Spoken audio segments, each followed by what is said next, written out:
Bueno, vamos a dar inicio entonces a esta nueva propuesta que se hace en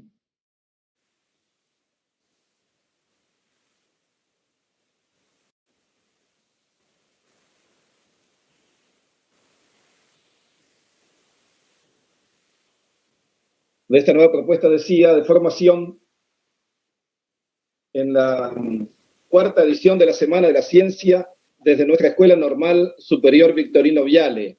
Asistiremos virtualmente también desde la plataforma del canal de YouTube de la escuela, y también agradecemos a quienes se van sumando a través de Google Meet para esta conferencia, que tendrá como tema promoción de la salud con enfermedades crónicas no transmisibles, la diabetes.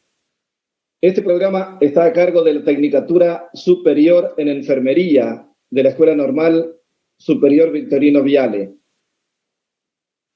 Y aprovechamos la oportunidad para saludar a todo el personal de salud que desde hace 2 años se ha puesto al frente de la lucha contra la pandemia del COVID-19. Como institución formadora, sentimos un sano orgullo cuando vemos a nuestros enfermeros y enfermeras, exalumnos nuestros, en los vacunatorios, tanto en nuestra ciudad como en tantos lugares de nuestra provincia y quizá también en distintas partes del país. Esta disertación virtual estará a cargo de la licenciada Pamela Soledad Vesco. Ella es técnica en farmacia y esterilización, educadora en diabetes por la Sociedad Argentina de Diabetes. Trabajó como responsable de capacitación en farmacia en Paraná durante 8 años. Es responsable del traslado de insumos del programa Remediar durante 7 años y desde el 2017 es responsable del programa de diabetes y factores de riesgo cardiovascular del Ministerio de Salud de la provincia. Dicta clase en la ciudad de Paraná, en la Escuela Bazán y Bustos, en las cátedras de Biología y Física. Dicta cursos de capacitación de auxiliar en farmacia. Integra el Comité por el COVID, COES, desde comienzo del año 2020. Integra el programa Proteger.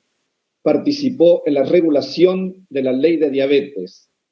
Trabaja en la interacción con las obras sociales y con las sociedades científicas en temática de diabetes.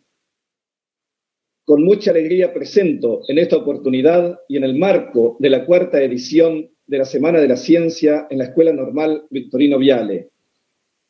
Y por eso nos disponemos a escuchar a la licenciada Pamela Soledad Vesco, que compartirá con nosotros. Muchas gracias, licenciada, por aceptar nuestra invitación y ser parte de esta nueva edición de la Semana de la Ciencia. Bueno, muchísimas gracias a ustedes por invitarme. Lamento no haber podido presencialmente a dar la charla. La verdad, es muy gratificante cuando nos integran a nuestro labor diario, ¿no? Que es trabajar con las enfermedades crónicas no transmisibles. Yo les cuento un poquito. Hace 18 años trabajo en el Ministerio de Salud. También trabajo en la parte privada. Estuve trabajando muchos años dictando clases en escuela. Ahora momentáneamente no, pero doy clases en institutos. Pero en mi trabajo por el Ministerio de Salud, hoy me toca el rol de estar a cargo del programa de diabetes y factores de riesgo cardiovascular. Trabajo dentro de la coordinación de enfermedades crónicas no transmisibles del Ministerio. Y la verdad que para mí es un orgullo. A mí me gusta mucho trabajar en el Ministerio de Salud. Hoy por hoy estamos trabajando en muchas redes de atención para estos pacientes que tanto lo necesitan. Estamos tratando de conformar redes de atención y principalmente la red de pie. Por eso también estudio podología para conformar esta gran red de pie, que es uno de los principales factores que predisponen a esta patología. En este programa de diabetes, nosotros nos encargamos de la distribución de la medicación, tanto medicación oral como insulinas, a todos los pacientes sin cobertura social de la provincia. Por eso quiero arrancar por esta parte. Los pacientes con diabetes están regulados por una ley nacional. Esa ley nacional está en la provincia está adherida a esa ley nacional a través de una ley que es la número 10.401, en el cual los pacientes tienen una cobertura al 100% de su tratamiento, tanto la parte pública como la parte privada. A eso me refería yo con la interacción con las obras sociales. Como Estado, nosotros le brindamos todo el tratamiento a todos los pacientes que no tengan cobertura social, y las obras sociales tienen que brindarle el tratamiento completo a todos los pacientes con cobertura social. El tratamiento de un paciente con diabetes no es un tratamiento simple, es un tratamiento costoso y es un tratamiento vital. ¿Qué quiere decir esto? Que si el paciente no tiene su tratamiento correcto, puede llegar a provocar lesiones en su organismo y hasta llegar a la muerte. Entonces es muy importante que todos los pacientes puedan contar con el tratamiento.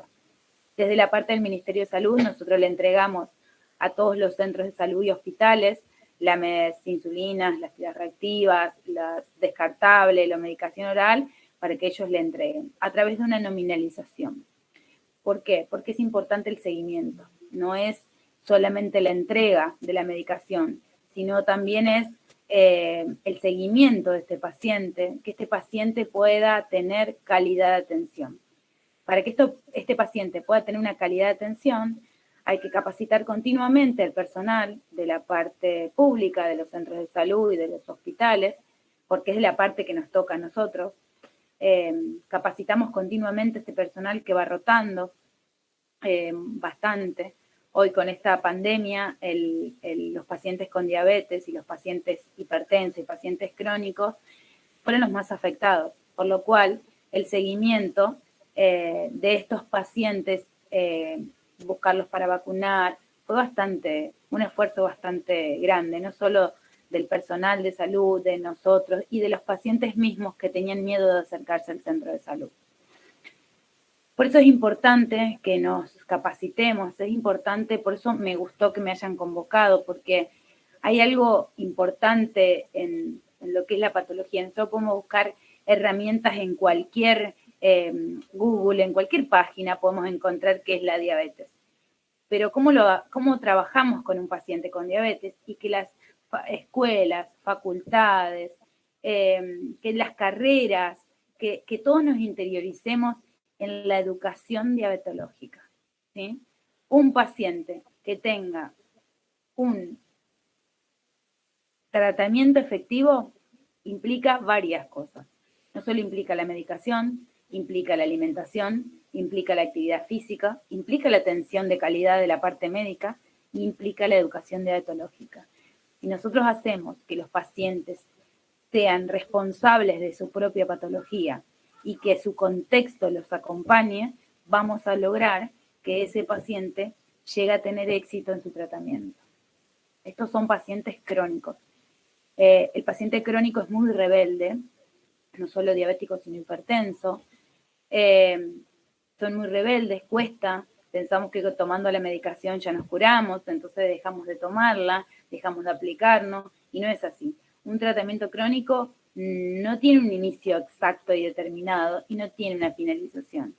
El paciente va a llegar a un éxito de su tratamiento si cumple con esto, con la educación diabetológica, haciéndose cargo de su enfermedad, haciéndose cargo de su tratamiento, cambiando el hábito de alimentación, cambiando el hábito de actividad física y aprendiendo de lo que tenemos. Entonces, que ustedes se quieran formar en esto, quiere decir que estamos generando un cambio y que podemos generar un cambio mucho mayor. Mientras tengamos más profesionales de la salud formados en esta concepción, que el paciente no viene 5 minutos, lo atiende y se va, sino que a este paciente yo le tengo que dedicar mi tiempo, que el paciente ingresa al sistema de salud desde que pasa a la puerta del hospital, del centro de salud o de un consultorio, y que el rol del enfermero, del agente sanitario, del administrativo, del médico que lo atiende es muy importante y que todos conformamos parte de ese equipo, ¿sí? Porque cada uno en su rol en este equipo es muy importante para que el paciente tenga estas herramientas tan valiosas para su tratamiento. Yo les preparé una presentación, que no sé si ya la puedo compartir, una presentación sobre desde qué es la diabetes. No sé qué formación tiene cada uno, pero bueno, no viene mal y pronto que podamos arrancar desde el comienzo. Hace todo esto, ¿no? El programa de diabetes, no les dije, pertenece al Ministerio de Salud, está en calle Belgrano 29 de la ciudad de Paraná, pero todos los insumos del programa están en todos los centros de salud y hospitales de toda la provincia. En todos los hospitales y centros de salud hay un programa de diabetes. Nosotros desde la parte central lo que hacemos es coordinar y acompañar y generar estrategias para que los centros de salud y hospitales puedan trabajar. Entonces arrancamos desde qué es la diabetes. La diabetes va a ser la situación en la cual los niveles de azúcar, ¿sí? Hablamos de glucosa, en la sangre están aumentados. La glucosa sabemos que circula por la sangre, ¿sí? Y que la necesitamos. ¿Por qué? ¿Por qué necesitamos de esta glucosa o de esta glucemia en sangre? Nuestro cuerpo necesita energía para estar activo, para pensar, para hacer nuestras funciones vitales. Todos los órganos necesitan de azúcar en la sangre, nuestra temperatura, nuestras hormonas, todo nuestro cuerpo necesita de energía. Y la glucosa es esa principal fuente de energía que necesita nuestro cuerpo. Yo siempre le digo que es como la nafta que le ponemos al motor para que podamos andar. Esta glucosa se adhiere con los alimentos, ¿sí? Y con todos los nutrientes que nuestro cuerpo necesita, ¿sí? Cuando yo les explico a mis alumnos, cuando hablamos de esto, todos los alimentos transitan por el tubo digestivo. Y al llegar al intestino delgado, la glucosa pasa a la sangre. Cuando esa glucosa pasa a la sangre, llega a través de las células a todos nuestros órganos. Y esta sangre es la responsable de que llegue al hígado. Nuestro cuerpo absorbe y guarda un poquito de glucosa en el hígado. ¿Para qué? Para cuando pasamos nuestras horas de ayuno, la pueda liberar, ¿sí? Pero hay veces que nuestro cuerpo tiene más glucosa circulando por la sangre. ¿Por qué? Porque para entrar dentro de las células y ser utilizada como energía, esta glucosa necesita de la mediación de la insulina. La insulina es como una llave que encaja en una puerta, que es la célula, ¿sí? A veces nuestro cuerpo no libera la cantidad de insulina que nosotros necesitamos, ¿sí? O directamente no la genera. Entonces se empieza a desordenar la glucosa en nuestra sangre. ¿Y qué pasa cuando esta glucosa se desordena porque no tenemos insulina? ¿Y cómo nos damos cuenta? Y hay varias señales de alerta. Nos pueden dar hiperglucemia, que es el aumento de glucosa en sangre. Aumenta la glucosa, se llama hiperglucemia. Esta hiperglucemia nos da síntomas. Y cuando baja nuestra glucemia, cuando tenemos menos de lo normal de lo que deberíamos tener, o sea que cuando tenemos menos azúcar dando vuelta por la sangre de lo que deberíamos tener, también nos da señales nuestro cuerpo, ¿sí? Cuando tenemos una hipoglucemia, que es cuando tenemos menos glucemia que lo que nuestro cuerpo necesita, nos sentimos como con temblor, el pulso está acelerado, nos sentimos mareados. Miren, yo tengo diabetes.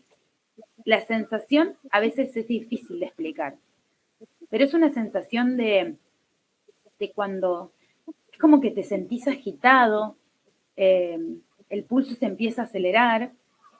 No es que vas a temblar y que te vas a poner a temblar, sino que es un temblor distinto. Vos te sentís que te pasa algo y que estás débil, empezás como a sudar, a sudar, a sudar. Esos son los síntomas claros de una hipoglucemia. Quiere decir que la glucosa es muy poca y que el cerebro y las células del tejido nervioso no pueden llegar a todo el organismo y que estamos en una situación de equilibrio.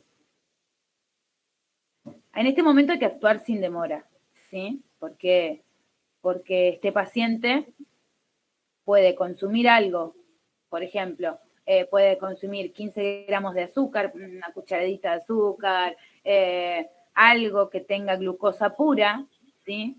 Como la Coca-Cola, un jugo de frutas, y esa persona en 5 o 10 minutos les va a ceder. Pero cuando eso no cede y hay pérdida de conciencia, eso es muy grave y hay que ir urgentemente a la guardia. ¿Por qué?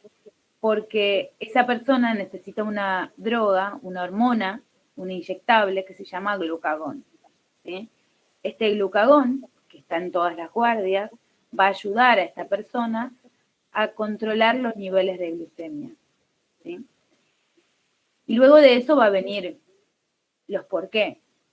Esta persona puede haber hecho un pico para abajo de glucemia porque se colocó mucha insulina, si ya era una persona diagnosticada con diabetes, porque está consumiendo menos hidratos de carbono en las comidas, ¿sí? Porque también pasa con los tratamientos de los pacientes con diabetes, que a veces me pasó el otro día con una nena que tiene diabetes y está en toda su adolescencia y que se siente que estaba engordando y empezó a hacer dieta, ¿sí? Pero es una paciente con diabetes que se coloca insulina y que no puede consumir exceso de hidratos de carbono, pero tampoco puede consumir insuficientes hidratos de carbono, porque se corrige con insulinas correctivas que le bajan la insulina o que la regulan. Entonces, para eso hay que modificar un montón de cosas. O porque esta persona hizo ejercicio físico extra, se aplicó correctiva o no se puso la cantidad de insulina que su cuerpo necesita.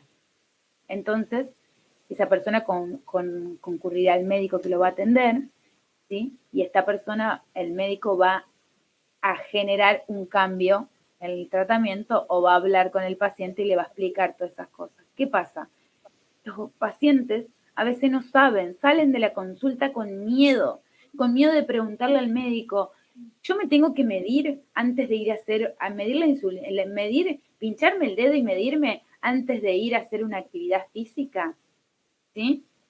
Yo tengo que controlarme de alguna manera lo que como cuando me tengo que pinchar o cuando tomo una medicación oral, todas esas cosas, a veces por el miedo, por vergüenza, porque capaz que el médico le explicó pero no le entendieron, las personas no le preguntan. Y esos son los que generan estos casos. No en todos los casos, pero en muchos. ¿Y qué pasa si mi cuerpo tiene mucha glucosa? ¿Sí? Tengo una hiperglucemia. Cuando mi cuerpo tiene una hiperglucemia, que también es síntoma de una persona que no sabe que tiene diabetes, ¿cómo yo, Pamela, me entero que tengo diabetes?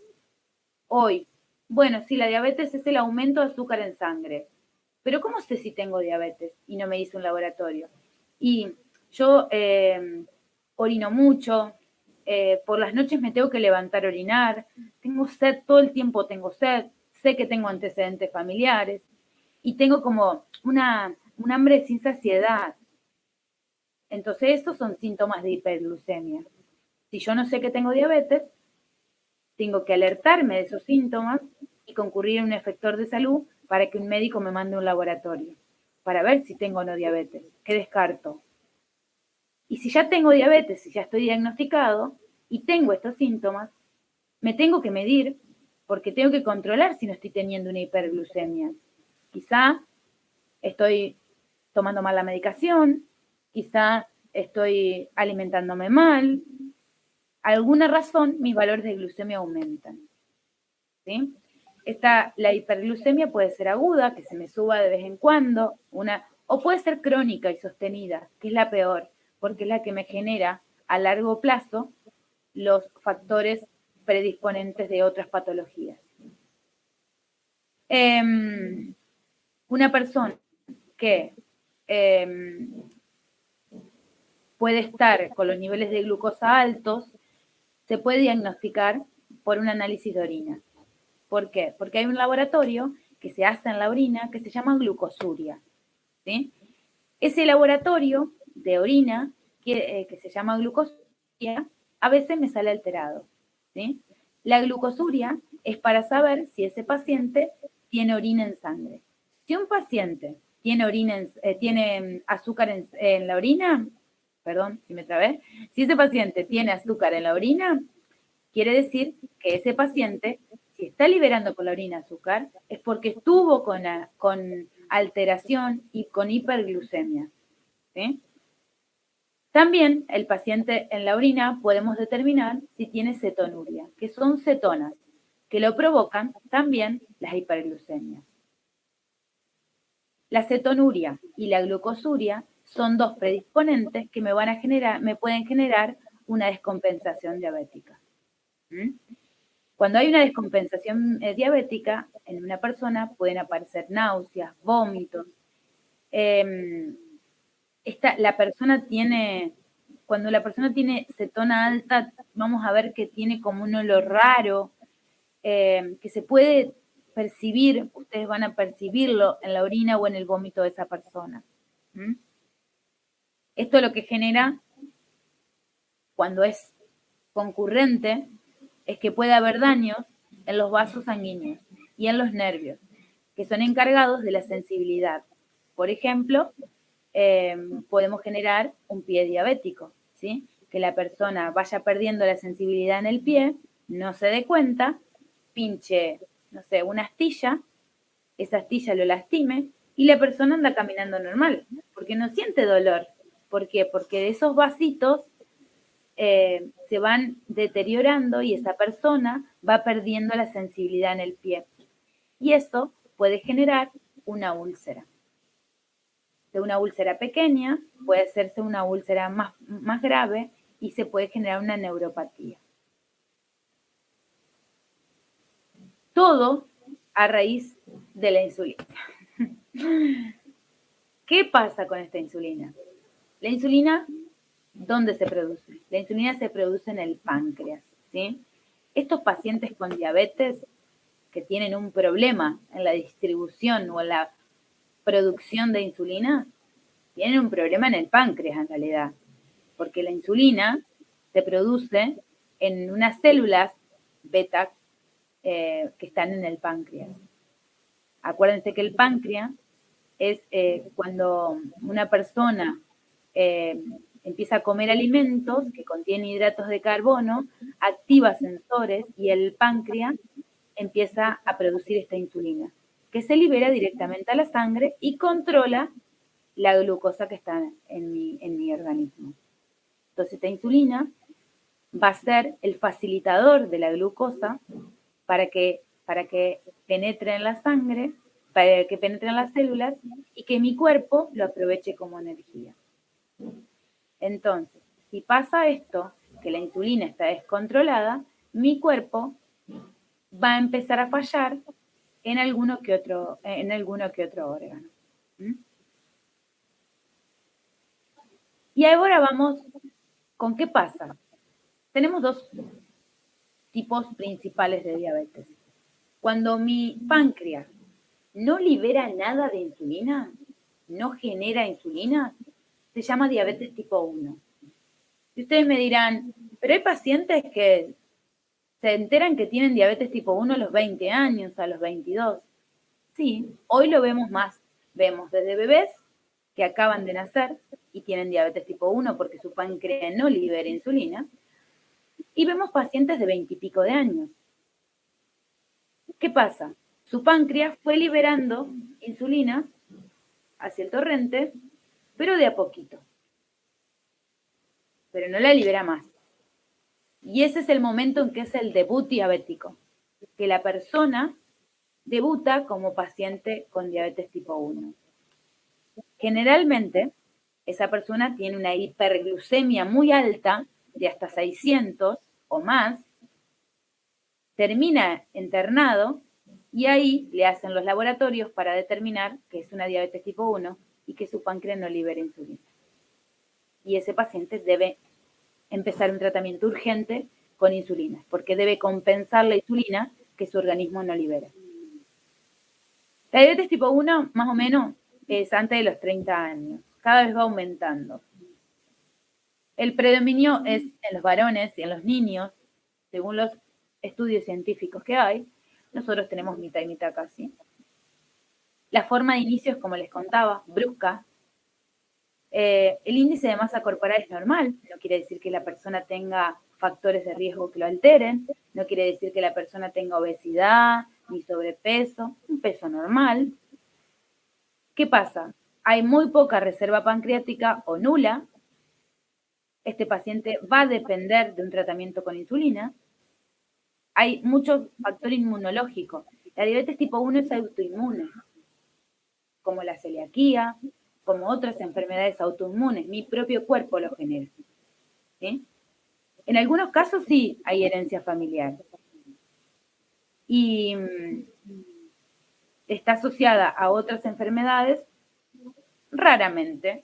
Puede ser que tenemos varios pacientes celíacos, diabéticos tipo 1, ¿sí? Con varias enfermedades autoinmunes.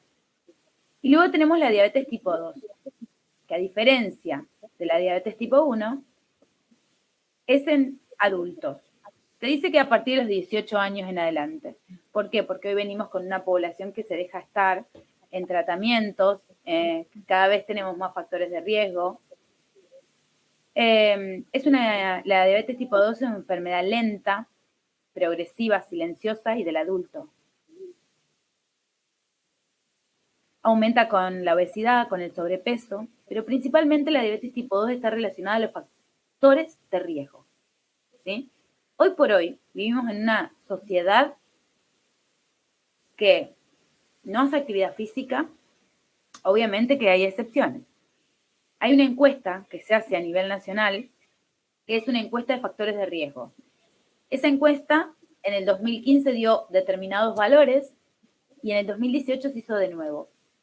Cuando se hace 3 años después, esa encuesta determinó que hay más pacientes con diabetes, hay más pacientes hipertensos, hay más accidentes de tránsito, que bajó el tabaco, pero que aumentó la obesidad y aumentó, o el sobrepeso, y que aumentó el sedentarismo. O sea, al aumentar el sobrepeso y la obesidad y aumentar el sedentarismo, aumentamos 2 factores de riesgo principales para que tengamos pacientes con diabetes tipo 2. Hipertensos, porque la gran mayoría de los pacientes con diabetes tipo 2 también son hipertensos. ¿Por qué? Porque son patologías relacionadas a los factores de riesgo.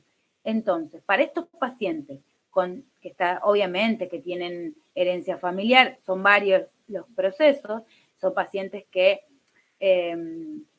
está relacionado no solo con los factores de riesgo, sino porque tengan antecedentes familiares, está relacionado con otras patologías. En mamás que hayan tenido diabetes gestacional. Sí, está relacionado con otras, pero el del factor de riesgo es algo fundamental en estos pacientes con diabetes tipo 2. Y en algunos lados he escuchado, sí, la diabetes tipo 1 es la diabetes de insulina y la diabetes tipo 2 es la de la medicación oral. Error. ¿Por qué? Porque ahí conceptualizamos. Y cuando yo atiendo a un paciente con diabetes tipo 2, que le doy medicación oral tipo, por ejemplo, metformina, y el paciente no cumple con el tratamiento y no llega a estar correctamente su glucemia, y lo tengo que cambiar a insulina, el paciente se deprime, el paciente piensa que se está muriendo. ¿Por qué? Porque yo no lo preparé antes. Un paciente con diabetes tipo 2 puede tomar o medicación oral o insulina.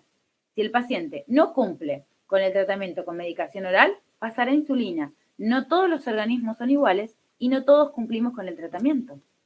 Son medicamentos, ¿sí? Entonces, que el paciente con diabetes tipo 2 pase de medicación oral a insulina, no quiere decir que esté más grave ni que se vaya a morir.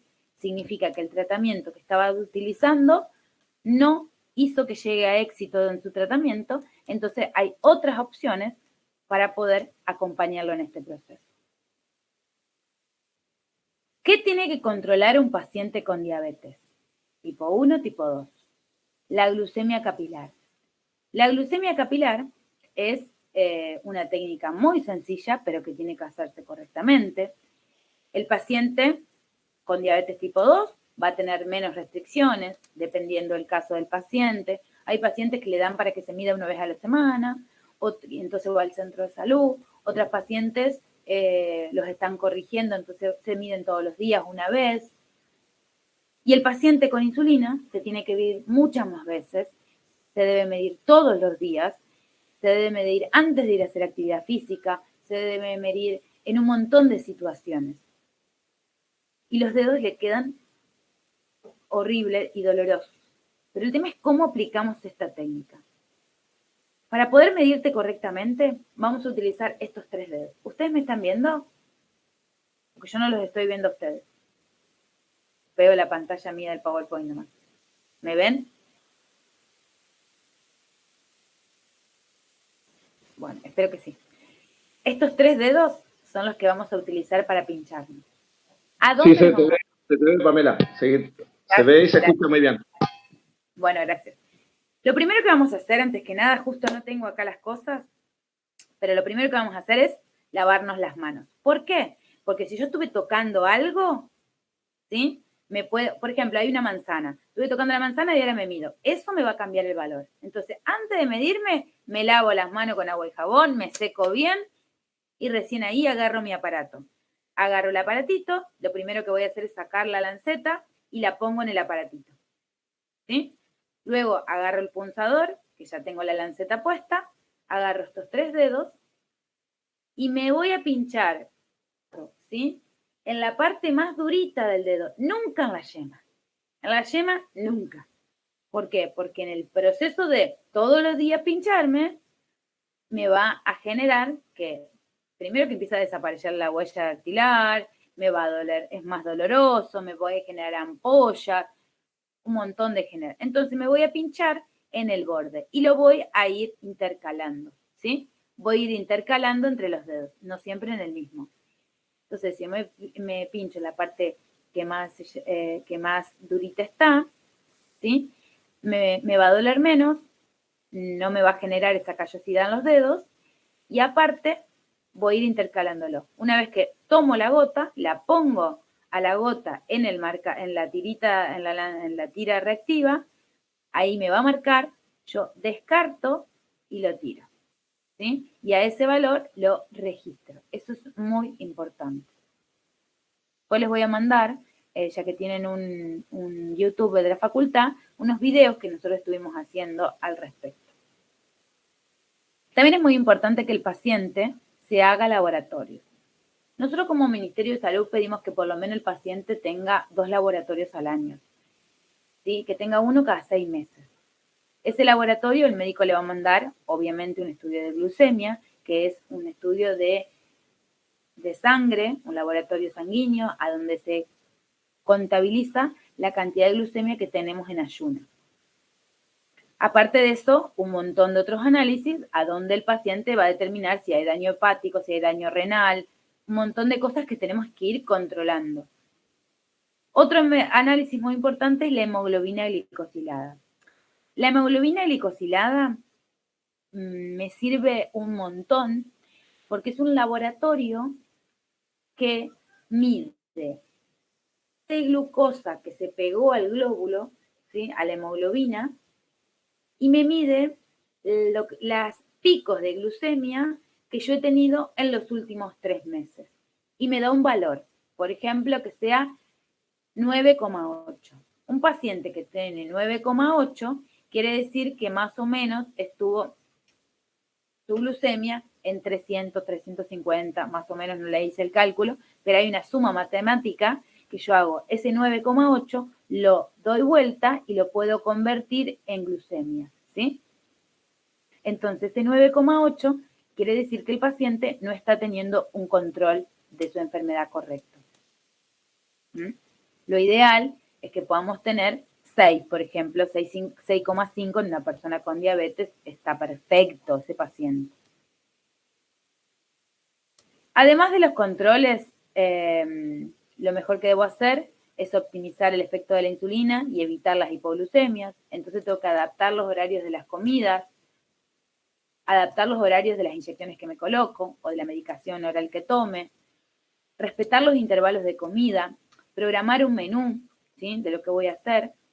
Y si voy a hacer actividad física más de lo habitual, entonces tengo que comer un hidrato de carbono o por lo menos medirme antes de ir. Es que el paciente esté informado le permite tomar decisiones, por lo cual es importante que el paciente vaya haciendo autoanálisis, ¿sí?, de su patología. Este autoanálisis le permite tener un panorama de su control glucémico. Entonces el paciente solito a ir mejorando. Yo no puedo decirle a un paciente, bueno, hoy tenés diabetes, mañana, a partir de mañana, no comas más. Esto y esto. Y salí a correr y salí a caminar. Ese paciente lo único que va a hacer es rechazar todo lo que... De 10 pacientes, 2 capaz que le hacen caso. El resto lo va a rechazar. ¿Por qué? Porque lo que nosotros necesitamos es un cambio de hábito.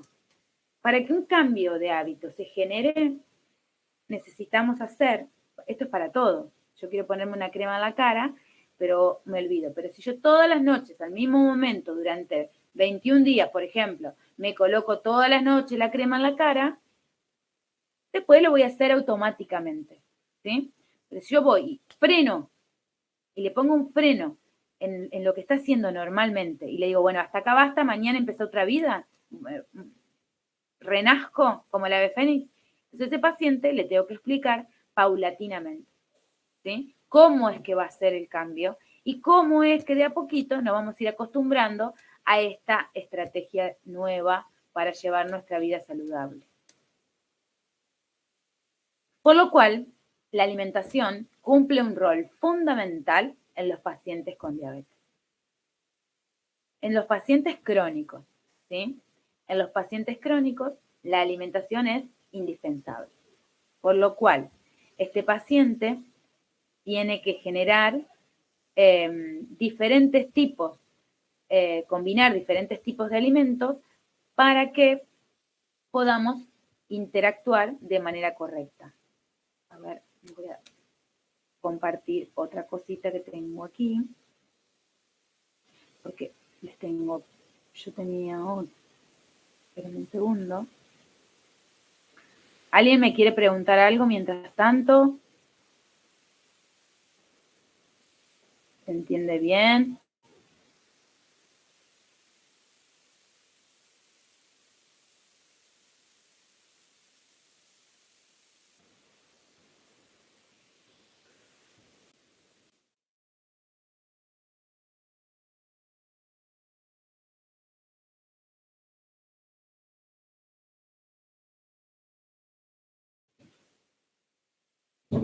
Sentarles ese porque es el momento adecuado para mostrarles otra cosa.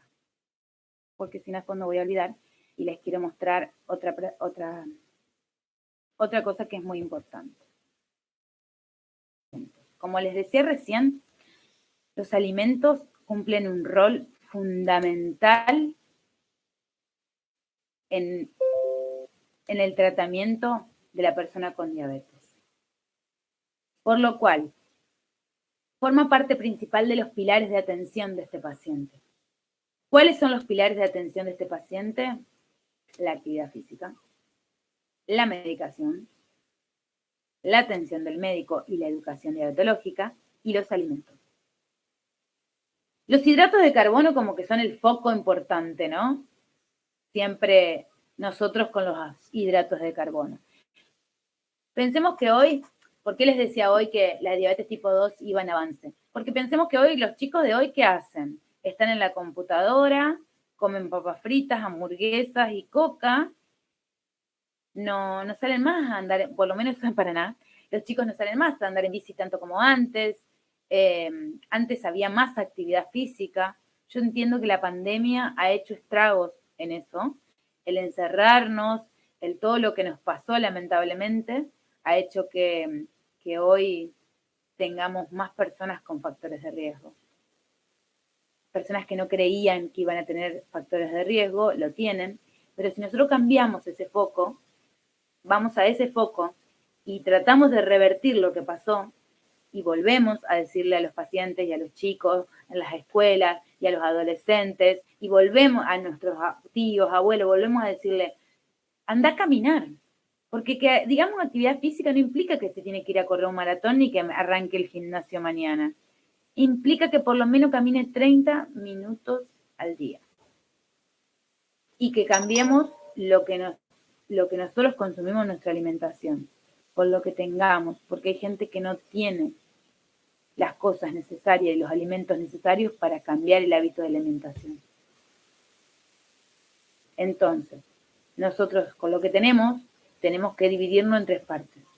Lo no recomendable para nadie, porque va a elevar los niveles de sangre, de azúcar, de glucosa en sangre, que es el azúcar, la miel, el chocolate, los dulces, los caramelos, los chupetines, los postrecitos, los jugos, las golosinas en general. ¿Cuáles son lo más o menos que lo voy a ir piloteando y vamos a ver cómo lo mezclamos para organizar un plato y que lo pueda consumir? Eleva, pero no tan rápido, la glucosa en sangre. Las pastas, los cereales, las legumbres, las frutas, la calabaza. Yo necesito consumir legumbre, necesito consumir fruta, necesito consumir calabaza, necesito consumir verduras también. Entonces va a ser como yo lo voy a mezclar en mi plato para que lo pueda consumir, ¿sí? Y si como pastas, si como harinas, tratemos de que las harinas sean integrales. Integral es harina, pero lo que hace es que el hidrato de carbono, ¿sí?, lo digiera más lento. Y al digerirlo más lento, mi cuerpo va a necesitar más energía. Y si necesito más energía, voy a gastar más glucosa, ¿sí? Y recomendable. ¿Qué es lo recomendable? Todas las verduras verdes son importantes para que nosotros podamos consumir. Pero aparte de eso, la fibra. Nosotros tenemos 2 tipos de fibra, la fibra insoluble y la fibra soluble. La fibra insoluble ayuda a la digestión y mejora el tránsito intestinal, como por ejemplo el salvado de trigo, los vegetales crudos, las frutas con piel. Y la fibra soluble va a retrasar la absorción del hidrato de carbono, va a disminuir los niveles de glucemia, va a disminuir el colesterol y va a aumentar la saciedad. Ahí tenemos el salvado de avena, de arroz, el arroz integral, las frutas con piel, las legumbres, las frutas secas. Y también vamos a necesitar de grasa, porque mi cuerpo también necesita. El tema es qué grasas y cómo las consumo. Nosotros tenemos grasas que son saturadas, ¿sí? Todas estas que ven en la imagen, que generan que mis arterias se empiecen a tapar. Son las de origen animal con grasa saturada, que son la grasa mala, la que me tapa las arterias, la que no debo consumir. Y las grasas insaturadas, que son de origen vegetal, van a reducir el colesterol, ¿sí? Van a aumentar el HDL, entonces son buenas y la debo consumir. Y el caso del aceite, el aceite, cuando el aceite es crudo, no hace mal. Por ejemplo, yo cocino un montón, no sé si alguien, alguna de las chicas que me tienen en WhatsApp, verán mis fotos, yo cocino un montón. Con un grupo de Nutris tenemos un emprendimiento y cocino un montón. Me gusta hacer tortas y demás. Yo a mis hijos no les compro más galletitas dulces después de esta pandemia y les hago todas las tardes una cosita. No le pongo manteca, porque la manteca es una grasa saturada. ¿Qué le pongo? Aceite. El aceite de cocina. El aceite. Le agrego 1/4 tacita de aceite. El aceite crudo no hace mal. Lo que hace mal es ese aceite cuando lo frito. Cuando yo caliento el aceite y ese aceite se frita, se transforma en una grasa saturada. ¿Sí? El aceite, esto tiene aceite frito, está fritado, ¿sí? Tiene grasa saturada. Entonces, cuando no está frito, no hace mal. Importante consumir omega 3, que lo encontramos en varios elementos, el omega 6, que va a reducir el colesterol, y una de las cosas más importantes es que consumamos alimentos bajos en sodio. Vamos a ver que hay un montón de alimentos que son bajos en sodio. Toda la comida ya tiene sal. ¿Para qué le vamos a agregar? No es necesario. Y todos los alimentos altos en sodio saben que nos pueden llevar a una hipertensión arterial. Entonces, todo lo chatarrizado, la galletita salada, todo, por supuesto, todos los embutidos, todas las que sean mayonesa, mostaza, los cubitos de verdura, ¿sí? Los cubitos de verdura los pueden hacer ustedes. Toda esta verdura que tienen acá, menos la fruta, ¿no? La hierven, la procesan, la ponen en una cubetera en el freezer y hacen cubitos de verdura natural, sin conservantes. ¿Sí? Estos que tienen acá, conservas, son las mismas que ustedes pueden tener en tu casa, ¿sí? Que la pueden poner acá, pero la hirvieron. Entonces, todo lo podemos reemplazar. El tema es cómo lo reemplazamos. Productos dietéticos, y bueno, antes de azúcar edulcorante, antes del lácteo común, usar descremado, es necesario el exceso de grasa, común una mermelada de lácteo, pequeñas cositas que podemos ir cambiando. Lo principal es, además de lo que vamos a consumir y cómo lo vamos a consumir, sino cómo lo vamos a distribuir en el plato. Yo le contaba a las nutris que trabajan con nosotras, que esto es una presentación de ellas, que cómo hago para decirle al paciente que no tiene dinero, que tiene que comprarse una mermelada light. ¿Cómo hago para explicarle al paciente que tiene fideo y arroz en la casa, que tiene que comer frutas, verduras? Entonces, es como generamos esa estrategia. Bueno, solamente no puedes comprar mermelada light, no la compres. Agarra fruta, la pones a hervir, la procesás y la haces. Es también como lo que nosotros podemos generar. Hay un proyecto de unas huertas, que es ustedes que son un colegio, está bueno generar proyectos de huertas, ¿sí? Para la gente, que la gente empiece a cultivar sus propios alimentos, eso es muy importante, y que podamos generar este plato. Bueno, ¿qué vas a consumir? ¿Algo de proteínas? Bueno, vas a consumir arroz con una milanesa, y bueno, entonces, no te olvides que la milanesa tiene pan, ¿sí? Podemos hacer el bife solo. Bueno, el bife tiene que ser del cuarto del plato. Y un cuarto del plato de arroz, por ejemplo. Entonces, toda esta mitad va a ser de vegetales, por ejemplo. ¿Sí? De vegetales verdes.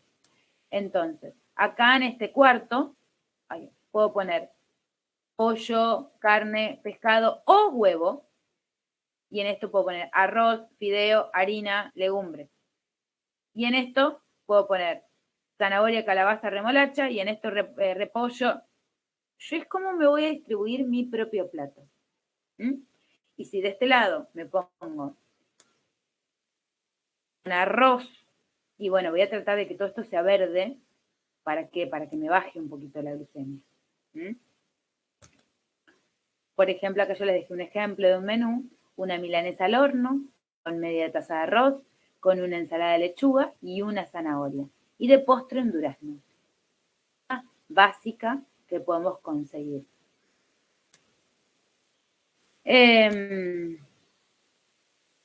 Mitos. Dice, a partir de hoy, dejar las 4 P. Papa, pastas, pan y postres.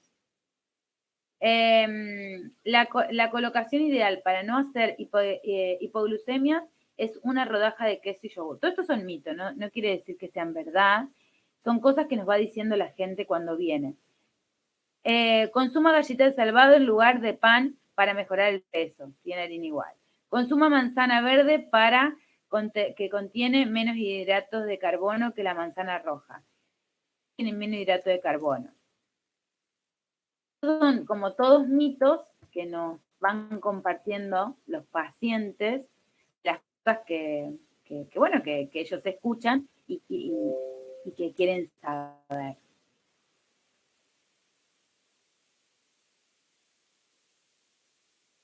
Bueno, luego de tratar de mejorar esta alimentación, yo me acelero porque, bueno, no quiero aburrirlos, si no yo puedo estar horas. Una manera del control de la glucemia es a través de la alimentación y de hacer actividad física para bajar la cantidad de glucemia que tengo. Las glucemias son a largo plazo, cuando los niveles de azúcar en sangre son permanentes, son altos, empiezan los problemas. Empiezan las lesiones en la pared de las venas y las arterias, empiezan las lesiones de los nervios, por eso podemos perder la sensibilidad en el pie, problemas en la retina del ojo, en el riñón. ¿Por qué? Porque el azúcar me va tapando todos esos lugares. La retinopatía, que es una de las principales complicaciones que tiene la diabetes, es una enfermedad y una normoglucemia sostenida, y esta paciente empieza a perder la visión, ¿sí? Y puede llegar a estar ciego. Otro problema principal que ocurre es en los pies. Una de las complicaciones, perdón, es en los pies. Las personas pueden generar un pie diabético. El pie diabético es en una persona cuando el pie pierde la sensibilidad, el pie se daña, se genera una úlcera, una gangrena. Esto se puede curar, se puede trabajar desde la parte de enfermería, desde el médico, desde el equipo de salud, pero cuando el paciente sigue teniendo hiperglucemia puede perder hasta el pie. Pero no todas las personas con diabetes pierden el pie, ¿sí? Eso tiene un trato, un trabajo, una concientización del paciente para evitar llegar a la pérdida del pie. El paciente, ¿cómo puede curar? Primero, controlando la glucemia. Segundo, cortándose las uñas correctamente, hidratándonos los pies, poniéndonos medias que no tengan costura. No nos lavemos los pies ni con agua caliente ni con agua fría, porque capaz que la esté hirviendo y el paciente perdió la sensibilidad, no se dio cuenta y se quemó los pies, ¿sí? Entonces, tener un control del agua, ¿sí?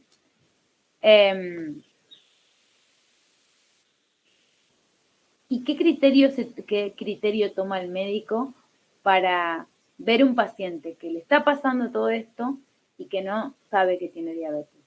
Ustedes me dirán, nada, mentira, el paciente pierde la sensibilidad en el pie, tiene de todo y no sabe que tiene diabetes, y no sabe que tiene diabetes. Muchas personas con diabetes tipo 2 no saben que tienen diabetes. El paciente con diabetes tipo 1 se descompensa entre un coma, lo internan con una hiperglucemia de 600, entonces sabe que tiene diabetes. Pero el paciente que viene por primera vez a la consulta por una diabetes tipo 2, puede pasar años. Entonces, sí, nosotros hacemos muchas estrategias para captar a pacientes a través de un test que se llama test de Findrix. El test de Findrix es un papelito donde hay unas preguntitas para los pacientes y nos da un rango de valor. Ese rango de valor, yo lo derivo directamente a un centro de salud, porque quiere decir que ese paciente tiene un riesgo de tener diabetes ahora o dentro de 10 años. Entonces lo tengo que controlar.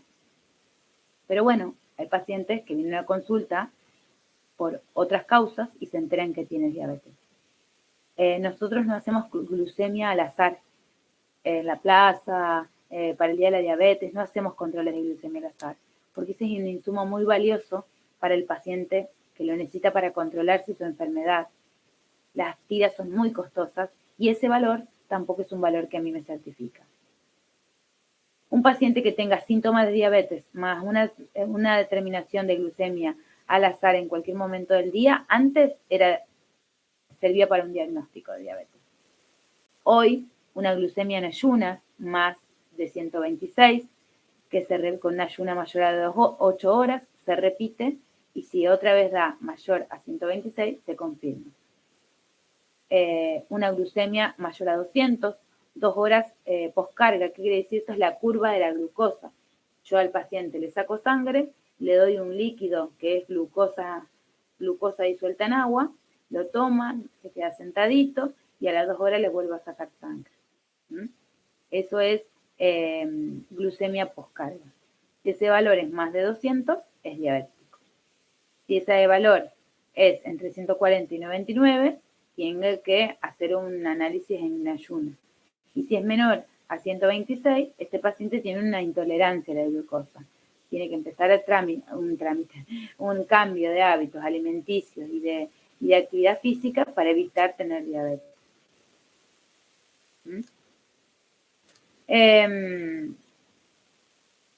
¿Qué tipos de insulinas tenemos? Ustedes me avisan si me extiendo mucho, me avisan ustedes, ¿sí? ¿Qué tipos de insulinas tenemos en el mercado hoy? Tenemos insulinas rápidas e insulinas regulares. Las insulinas rápidas, las drogas son Lispro, Aspártica y Glulicina. Tenemos esas 3 insulinas rápidas. ¿Qué quiere decir rápida? Que actúa ya. El paciente, yo voy a comer esta milanesa que hablamos hoy, pero como sé que me va a aumentar la glucemia de esa milanesa, yo me aplico antes, 10 o 15 minutos. Hola, discúlpame. Ahí me avisan respecto al tiempo. Si no es mucho pedir, yo diría que si están dispuestos, 1 o 2 preguntas que tengan dispuestos los chicos que están asistiendo ahí a la conferencia en la escuela, y para que pueda responder, si le parece a usted. Bueno, yo lo que les puedo faltan todos los que es la insulina y los tipos de insulina, y sobre los talleres que nosotros damos. Lo que les ofrezco es que si ustedes quieren preguntarme algo, y podemos hacer otra charla cuando ustedes quieran y hablamos sobre este tema que falta. Perfecto. Que quedemos un poco con hambre, digamos, para que podamos como expectantes volver muy bien. Bueno. Esa es muy buena propuesta. Es muy buena propuesta. A ver, chicas ahí en la escuela, Alexia o Silvina, si tienen alguna pregunta. Acá alguien pregunta, dice si puede pasar el material. Sí, yo te las voy a pasar. Muy bien. Gracias, dice María Florencia Roselo, es la que había preguntado.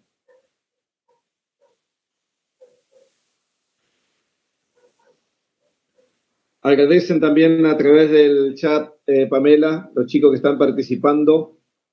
Bueno, muchas Sabrina, muchas gracias.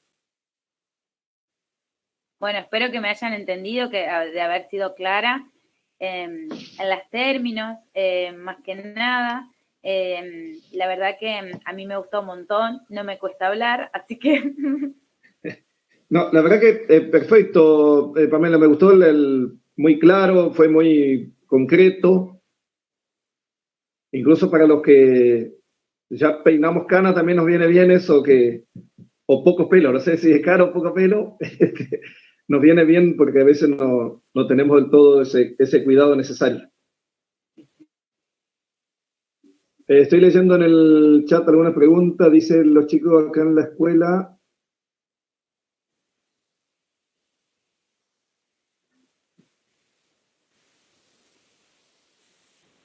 Si se escucha.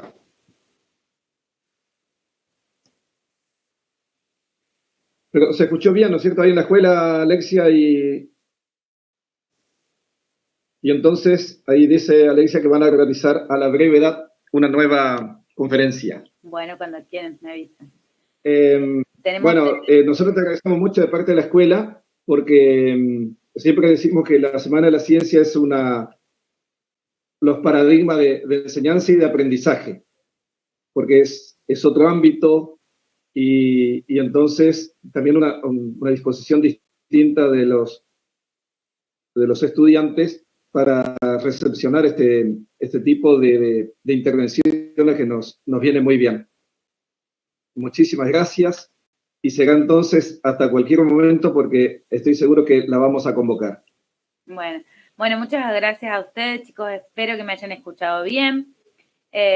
Muchas gracias a los organizadores por invitarme.